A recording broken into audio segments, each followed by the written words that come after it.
Los saludamos desde Canal UCR, este medio televisivo universitario que se paga con los impuestos que tributan los habitantes de este país. Y en esta ocasión volvemos a tener ustedes y yo el privilegio de contar con el doctor Álvaro Salas, digamos ex profesor universitario, además de un montón de ex importantes todas ellas, y además muy activo en muchas otras cosas, con quien hablaremos hoy sobre los recursos humanos del sector salud. Regresamos una vez que el canal nos invite a hacerlo.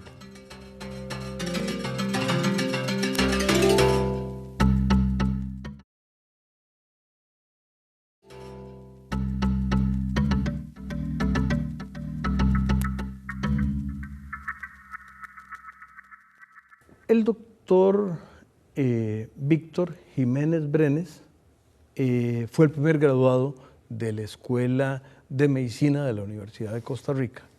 Y tal vez, aunque no es el punto único, ya en el siglo pasado hasta un presidente temporal de la República y luego candidato cuando salió don Alfredo González, me refiero al doctor Durán, que tiene nombre de clínica del Seguro Social, y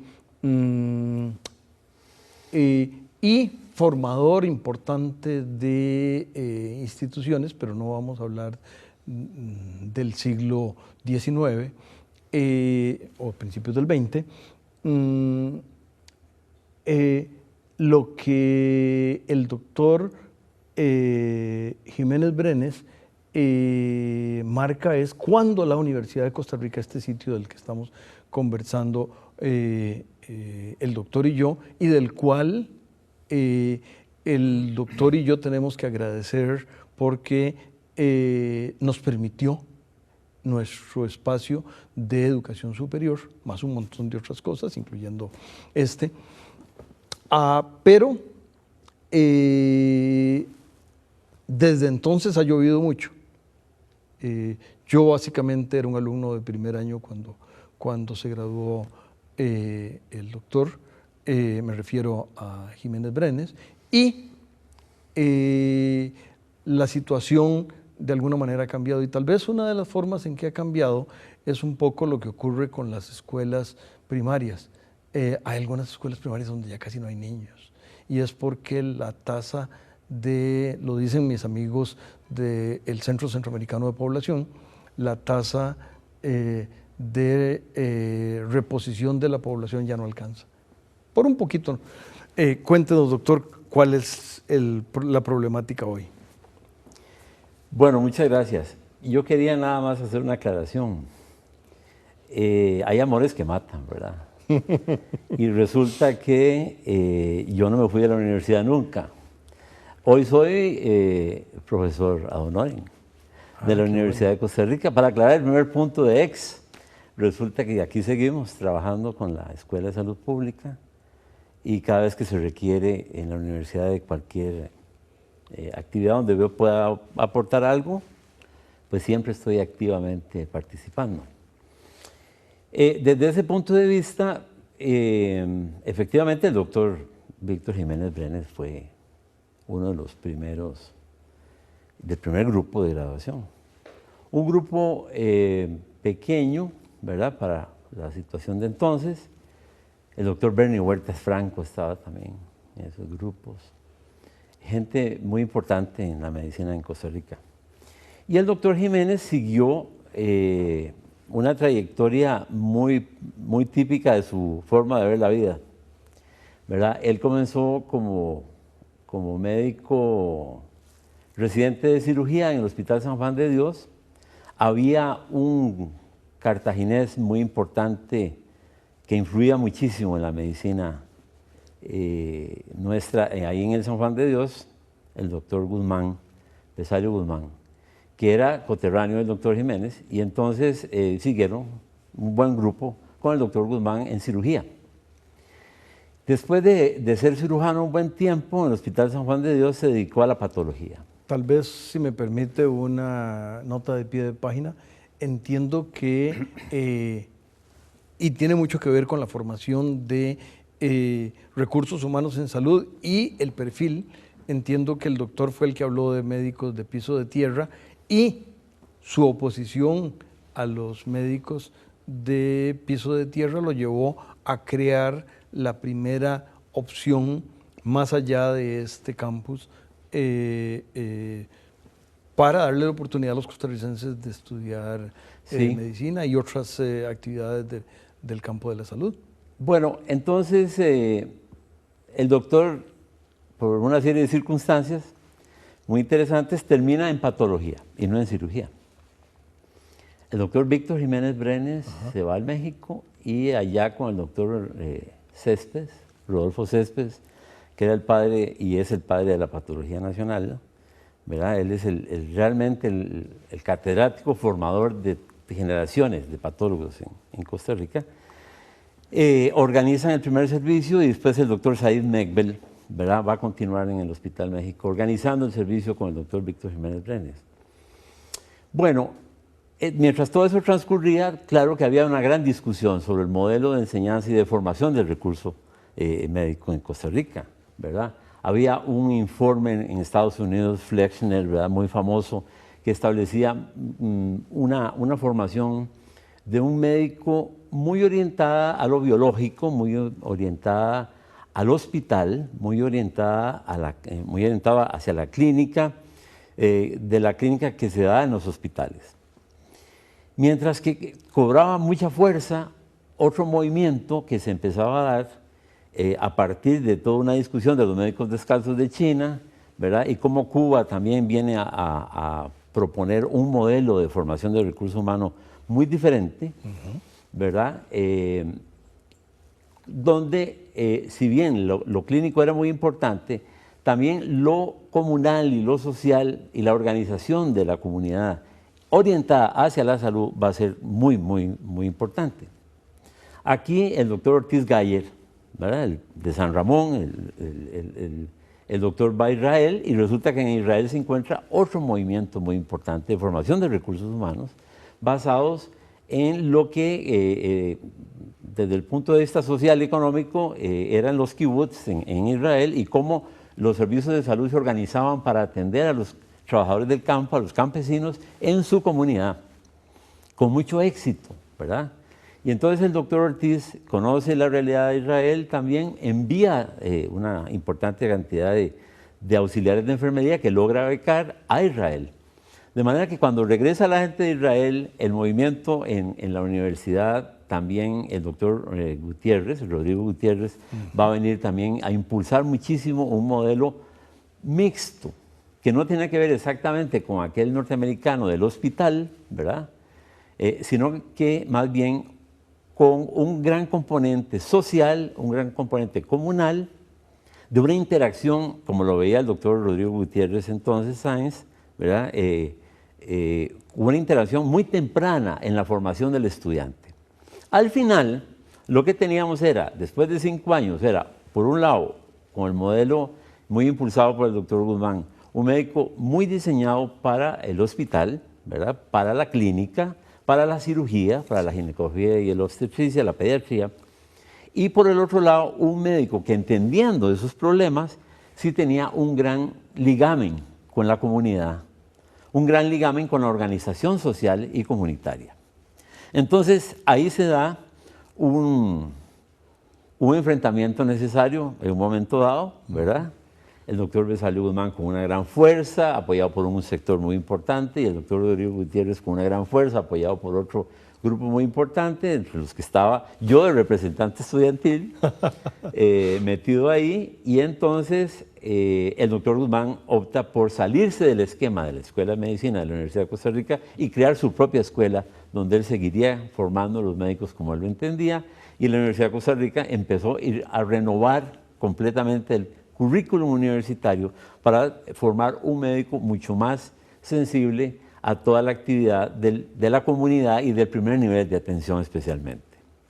Hay que recordar que para entonces también se ejercía una enorme influencia desde la OMS con la Declaración de Alma Ata de 1978, donde se plantea salud para todos en el año 2000, ¿verdad? Entonces están ocurriendo muchísimas cosas en salud. Y por supuesto que el modelo de atención que se deriva de toda esa discusión va a definir sin duda alguna el contenido curricular y la formación del recurso humano en salud, de médicos, enfermeras, de nutricionistas, de microbiólogos y de todos los demás miembros del equipo de la salud. Nosotros tuvimos en Costa Rica el privilegio de tener al doctor Mahler en Costa Rica, nos visitó en la Escuela de Medicina, nos visitó en los hospitales, él con Salud para Todos en el año 2000 y la propuesta de Alma Ata de la atención primaria y la recuperación del primer nivel de atención para la salud. De manera que ese es el gran contexto que se genera en un momento dado, donde tenemos una enorme discusión que fue absolutamente fundamental en el caso de Costa Rica, porque como un país pequeño, pobre, ¿verdad?, logra llegar a 1978, a la declaración de Alma Ata, con los indicadores mayormente ya logrados de lo que Alma Ata le proponía al mundo entero de lograr para el año 2000. De manera que aquí el doctor Lenin Sainz, ¿verdad?, escribe un libro muy importante que se llama Salud sin riqueza. Y ese libro va a ser muy importante para todos, donde demuestra, bueno, en un país pequeño, de ingresos medios o bajos, con una gran aspiración de mejorar la condición de vida de sus ciudadanos, ¿cómo hace para combinar los factores y lograr un nivel de vida adecuado? De manera que ese es el escenario en el cual se va a desenvolver la discusión sobre ese perfil de profesional que se requiere para resolver los problemas de salud de un país pequeño y pobre como Costa Rica. Con ese mensaje vamos a solicitarle al canal que nos invite cuando lo tenga en atención para regresar, y quédense por favor con nosotros. Regresamos.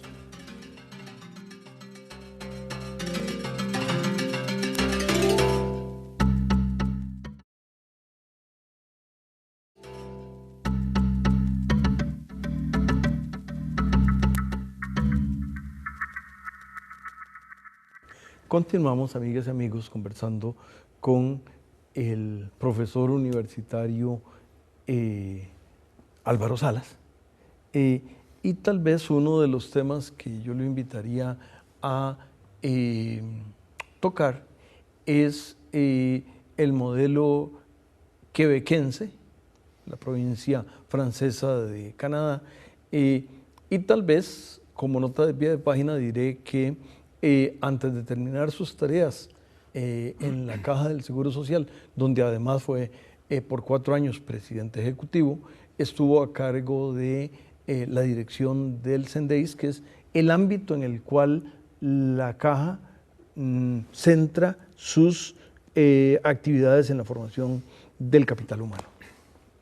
Bueno, efectivamente los canadienses han venido en una importante discusión que tuvo como epicentro Quebec, ¿verdad? Los quebecuas o quebequenses, ¿verdad?, siempre han sido gente con una visión un tanto distinta del modelo tradicional más anglo, ¿verdad?, más norteamericano o de su vecino Toronto, ¿verdad? Esta gente empezó a hacer un trabajo, como lo hizo aquí Rodrigo Gutiérrez, sin duda alguna, de ver qué es lo que funciona realmente y cómo se pueden resolver los problemas. ¿Cómo se pueden resolver problemas de listas de espera, por ejemplo, ¿verdad?, que es uno de los problemas nuestros más importantes en el sistema de salud? Y que yo creo que ahí es donde hay que centrar la discusión, en el modelo de atención que hace posible, ¿verdad?, que esas dificultades de acceso a los servicios de salud se puedan resolver de una forma inteligente, adecuada, ¿verdad?, pero además sostenible, ¿verdad? Entonces los quebequenses efectivamente empezaron a trabajar muy intensamente y formaron comisiones de gobierno para analizarlo y se dieron cuenta que todo este esfuerzo de la atención primaria que hacíamos y que en Costa Rica, porque el modelo costarricense hay que decirlo con toda claridad, es muy importante en el planeta. Sí, señor. ¿Verdad? Es absolutamente fundamental. Nosotros vamos por el mundo hablando del tema porque resulta que nos llaman para conocer más sobre el sistema de salud costarricense. Aquí en lo doméstico resulta que hablamos muy poco, pero tiene un enorme impacto en el mundo entero. Y otra nota de pie de página. Resulta que usted, entre otros, usted y don Rodolfo Pisa, como presidentes del Seguro Social, hacen realmente lo que yo en algún lugar he llamado la tercera revolución o la tercera refundación del Sistema Nacional de Salud.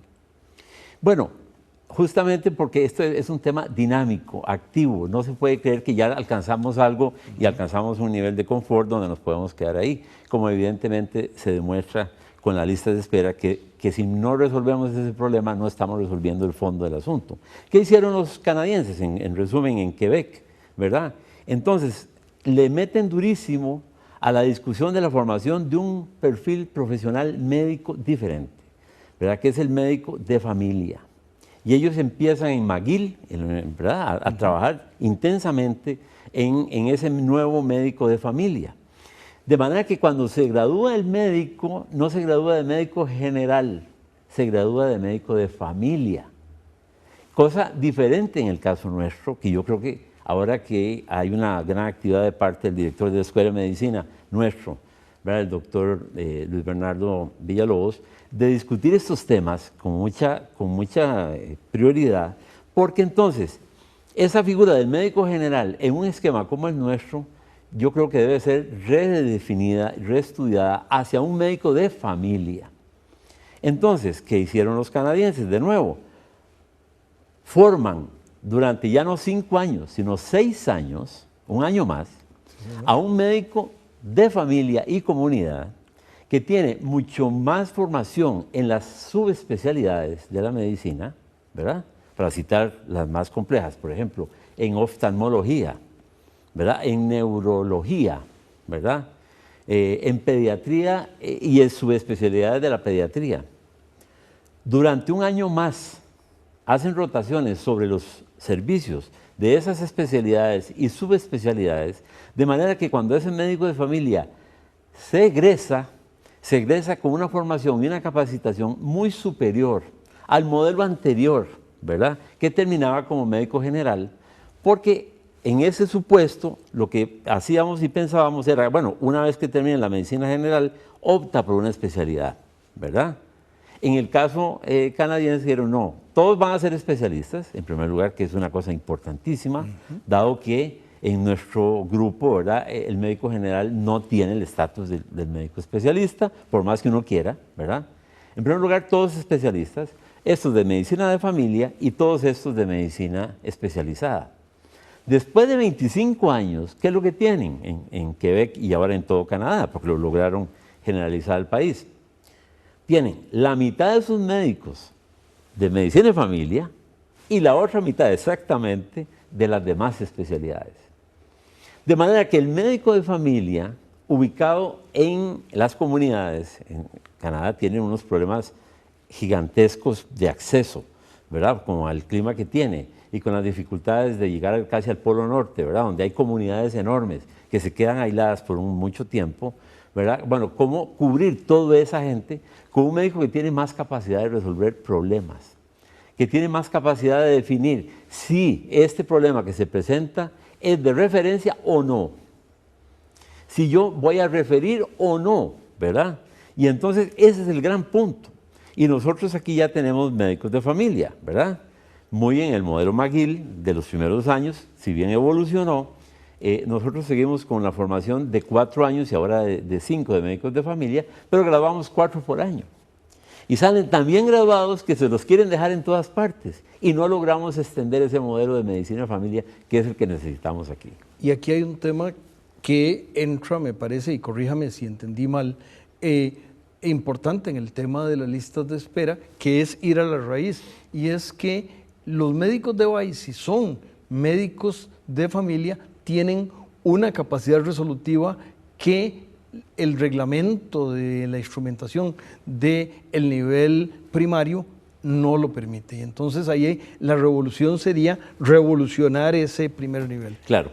Entonces eso me permite ampliarlo a lo que en España están haciendo, ¿verdad? Entonces en España hay en la primaria, ¿verdad? Y ahí le dicen la primaria, ¿verdad? Es el primer nivel de atención donde llega la mayoría de la gente.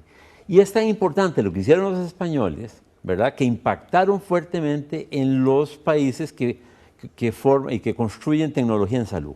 Concretamente, un ejemplo, ultrasonidos.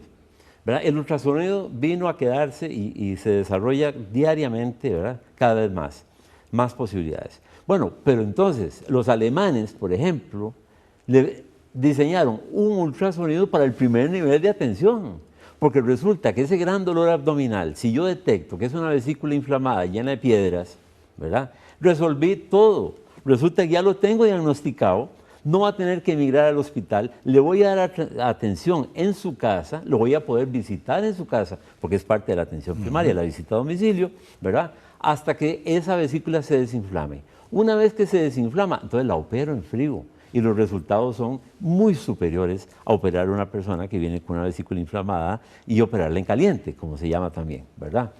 Entonces, la tecnología, entendiendo esa situación, se orientó hacia formar aquellos equipos que a nivel primario pueden otorgar rápidamente un diagnóstico, permiten un diagnóstico pronto, ¿verdad? Y que califica a la persona rápidamente en ese primer nivel.